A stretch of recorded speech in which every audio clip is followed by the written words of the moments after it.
Hello, I'm PJ Bishop, and welcome back. Final video before I start playing some games and advancing past opening day. And this one's going to be about my prospects, which I like. We have 17 prospects that I consider above major league average players. Starting with a pitcher in Dax Fulton, just 22 years old, plenty of room to improve. Not my favorite solid pitcher, but I can live with him overall. Still a ways to go. I think AAA was. How many games do you have? So full-time AAA player last year, but not outstanding. So nothing, not to the point to where he's forcing me to move him up to the big leagues. But he is the number 72 overall prospect, so highly respected as far as the industry is concerned. I'd just like to see this become better. Like, home run rate needs to drop below 1. The walk rate needs to get better because he's not a terrible control. And this is also based off the major league level. If you look at his AAA level, I'm sure it says he's much better. No, the walk rate's still pretty low, so I'm not going to get much higher than that. Strikeout rate is never going to be extremely high, so I'm never going to expect that to be even double digits. If it's in the 7 to 9 range, is kind of what I expect. He's just average strikeout guy. He's more of he's a ground. He's going to force people. He's going to force you to play defense. But he's young, has time to improve. And he's steadily been going up. But last year was AAA. He'll be AAA this year. And my philosophy, I don't rush prospects. I like to bring them up slowly and let them develop. So by the time they're in my major league roster, they're either close to fully developed or they already are fully developed. I don't want to bring up guys just because I think they're good. Ooh, he's 2.5 stars. Yeah, that's average player, even though he's a high-end prospect. I'd rather have him come in closer to 3 and be just be better, just be a more polished product. At catcher, at the high A level, is going to be Alberto Rios. It's not because of this, it's more because of his bat is what I'm excited about. Having a catcher that can hit is always exciting for me because it just doesn't feel like a waste. And this was a good pick by the AI. Like, their draft was, so he's a 5th round pick last year. And he looks pretty darn good. By the way, just to throw it out there, I'm going to nerf myself when it comes to drafts. I'm only going to draft highly specific players, those who have high leadership, high intelligence, and high work ethic, regardless of their potential level. Because when I did a draft before, all 22 of my picks were 3 stars or better potential, and I just felt like it's just too many good players, and I don't want that many. Not because I don't want that many, it's just it's going to make the game too easy for me to have that many high-end prospects. Now, last season at A-Ball, he was crushing it, so he may quickly find himself rising in the ranks. He has the potential to be a really good hitter with above-average home run power. He should be able to hit for average and power, judging by his eye and avoid K. Like, he should be a really good one. Defensively, not great, but if I can have him as a catcher with that kind of offense, I don't care. So I'm really excited for him, and we'll see how quickly he can shoot up the ranks, because last year, in the small games he did play, even though it was only 4 games, he was absolutely crushing it. So we went ahead and put him in the high A. First baseman Jacob Berry. Is he even ranked in the prospect rankings? He's not ranked, is he? No. First baseman Jacob Berry. I believe I moved him to first. 22 years old, number 37 overall prospect. Still wasn't AAA last year for the first time, so he's already reached the highest level of minor leagues. Mainly due because he was playing well. Although he did struggle in the AAA level, hasn't quite adjusted to it yet. We'll see how he does this year. His home run power is already getting there. His home run power is already above average for a major leaguer. His contact is average for a major league. So he's getting there. He just needs to work on his eye. Get his eye up a little bit more. he can become an actually useful hitter for us. But he's going to be one of those guys where he can hit pretty darn well. He should be able to hit well above average and then have really good home run power. He's exactly what you look for as a first baseman. So pretty excited. We have him kind of waiting in the wings already in AAA, so he's not that far off. And with the staff that I hired, it should help him reach that level quicker and more likely to actually fulfill his potential. Then we have another first baseman, Nathan Mortarella. He is currently in High A. He looks good. We got him with a trade with San Diego. Okay, so I got him last year in a trade.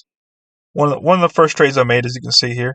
All those November 2nd, November 3rd trades, those are the trades that I made last year when I took over the team and saw guys that I did not want part of my team for the future.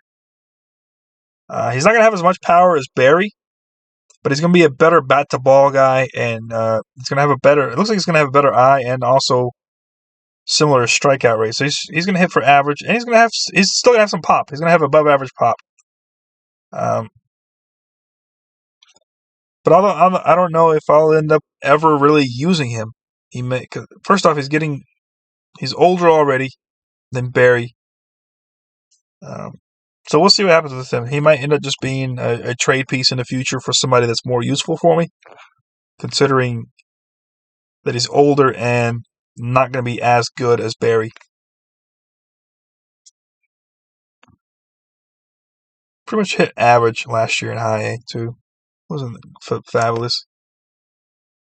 And then we have Sam Parker at the Florida Complex. He was a 12th overall pick or 12th round pick last year. Again, all by the AI. Any draft pick is by the AI. Now he's going to have elite bat-to-ball skills. He's going to be a really good hitter. He's going to be better than Jacob Barry as a hitter, in my opinion.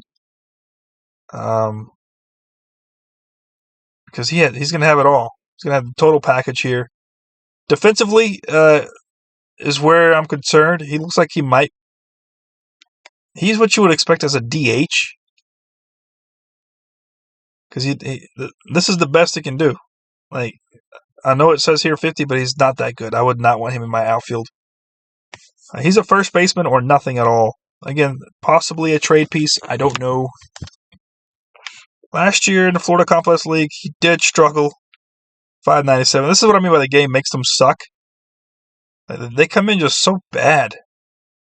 I wish they came in more competitive, but they're pretty much all going to be like this. 597, 602.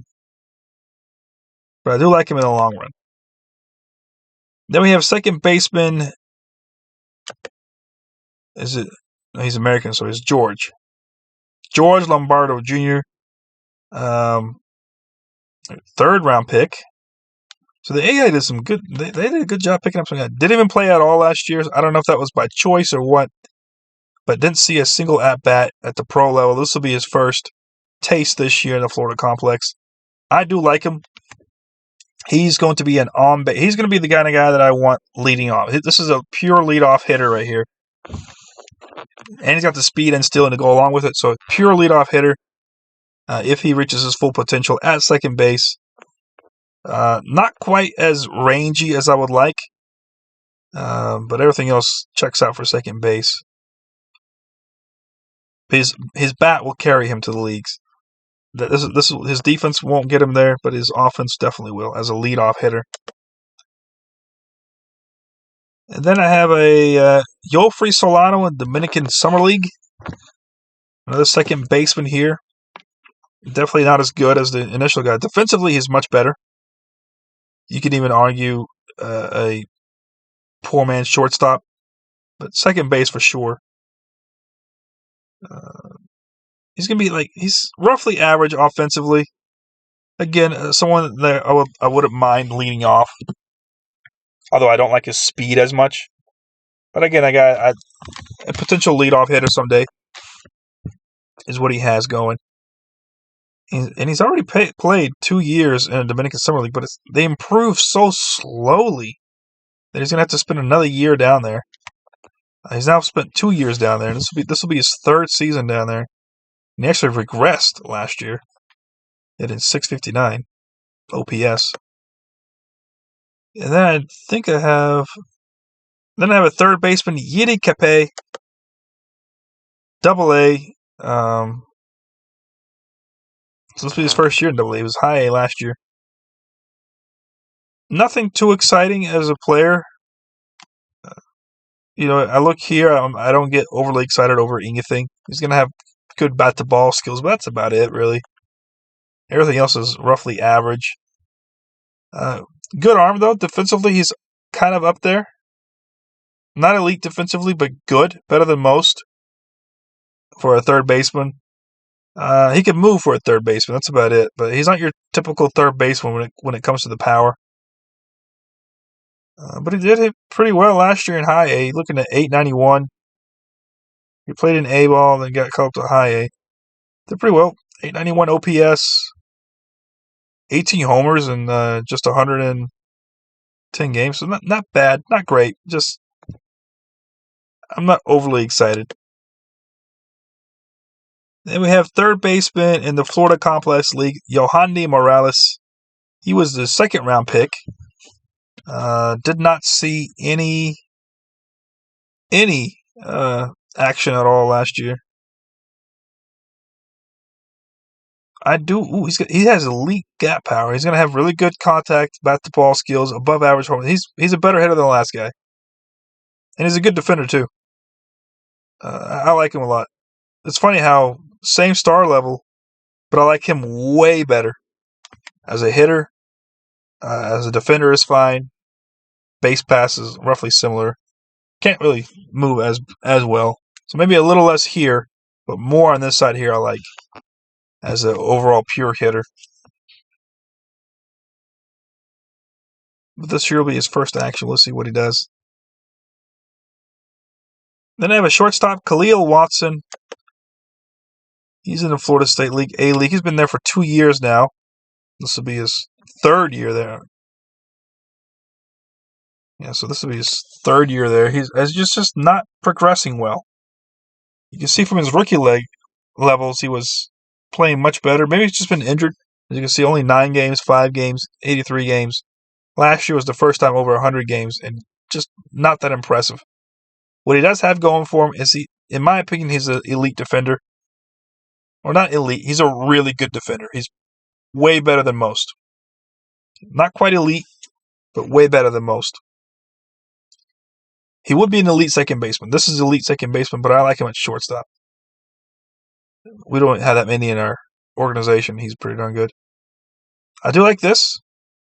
And he can still end up hitting pretty well, as he does have leadoff potential. He's going to have average pop. He's going to strike out a little more than you like, but nothing egregious. It's just this is good. I like this quite a lot, and I like this a lot. Just want to see him get better. He's stuck at the low A's for low levels. The Summer League all the way up to, or Dominican Summer League all the way up to high A is what you'll consider your low level ball. Double A and Triple A is what you consider your high level balls. And he's not even at high A yet. He's still struggling at low A. And here's where you run into the problem where they don't fit in any of these positions. You start shoving them in the left field. You'll see that I'll have tons of left fielders every year because it's just kind of what happens. You end up shoving everybody to left field because that's the only position they can play, or right field if you're lucky. But usually they all get shoved to left field. So let's start with Eric Batoni, Florida Complex League guy. Round 1, so he was the first. Oh, okay, he was a supplementary pick though, 35th. Potential to be a really, really good player, like all-star caliber type of player, if he fully develops.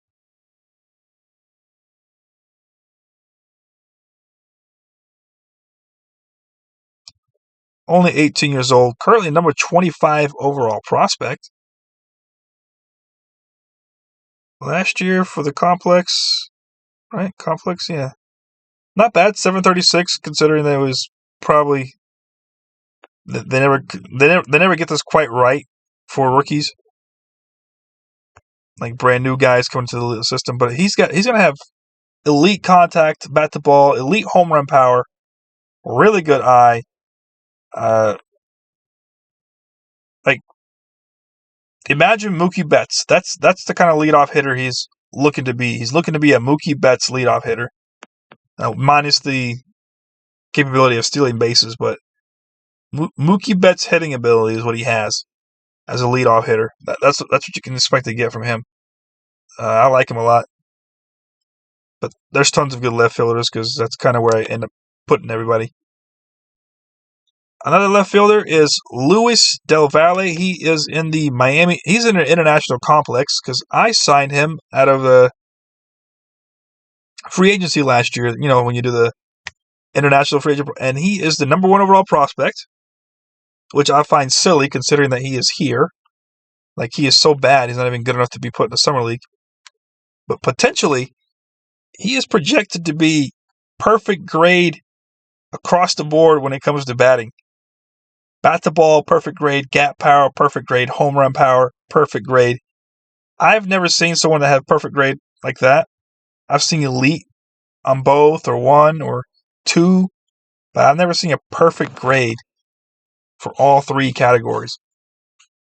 And he's going to have plenty of discipline and good average strikeout rate. This I love.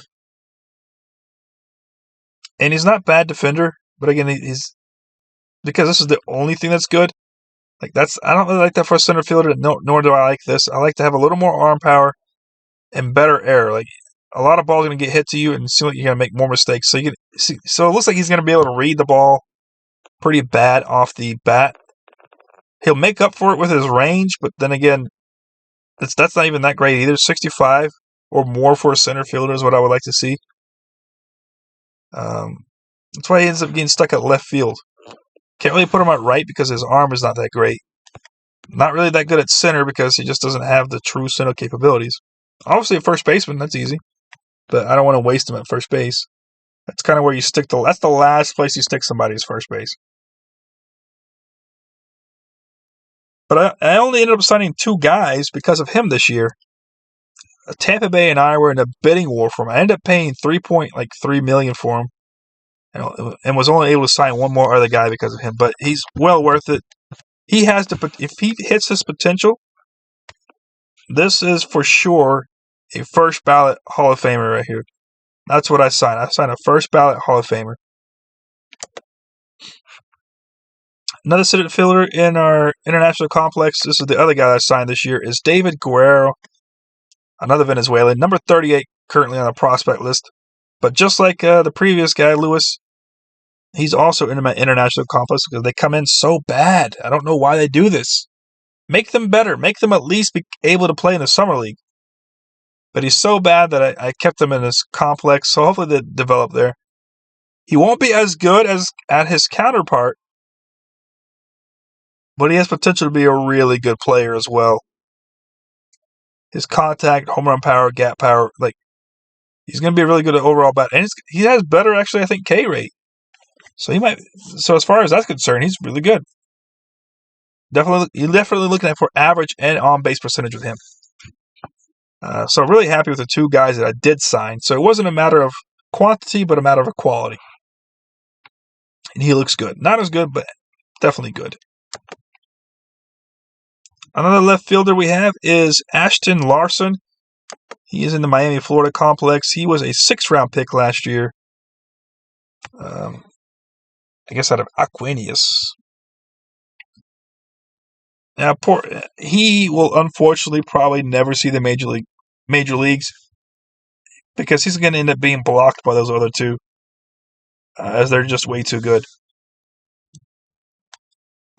So the reason why you can build up depth is eventually you can figure out who you can move for a established player or get more prospects, whatever it is that you're looking for. But I would trade my prospects for established players because you never know because with prospects, they're just prospects. You really never know how they'll end up playing. Now, last year in the Florida complex, he was actually hitting .896. But I'm going to leave him here again because I don't like how good he is or bad he is. He hit well. And then our last center fielder is Victor Mesa Jr. He's currently in Double-A. Was on my spring training roster. Just wasn't quite yet good enough to make the cut. A little more development out of him will make him a better player. Maybe his contact rate goal. If he can raise this up a little more, he probably would have had a roster spot. But he just quite wasn't there yet. But I do like him overall, and I think he's gonna. And it's funny, he went from. So he would have been a jump from Double-A, or he would have been a jump from High A to the majors. But instead, he's gonna play Double-A this year. So his first year in Double-A, and he's been doing pretty well. 8-11 in High A. We'll see what he does. And then we have a right fielder, Jose Gerardo. He is in the rookie complex league. He's definitely a right fielder. He's exactly a right fielder. And he's your prototypical right fielder. He's going to have a ton of home run power. And that's what you expect. And so it's a matter of just him. Hopefully, I had to move him down, actually. I moved him down from A level ball to the Florida complex because I didn't think he was as good. If he could prove to be better, if he hits 1,000 OPS again, I'll move him up, but we'll find out. And then our last right fielder, our last prospect is Tayshawn Walton, 10th round pick last year. He's going to be a good, solid overall hitter. Unfortunately, his walk rate and K rate will never be that good. So I don't know what his average will actually come out to be. 250? I don't know. 240, 270, 240 to 260, 255, 260. Who knows? Because this isn't as high as you would. Because you see this and you think this would be high, but they're not. It's kind of surprising. But I like this. And he's a good right fielder. Could be a good left fielder too, maybe. But not bad. Really not bad. And how did he hit for us last year? And he hit pretty darn well.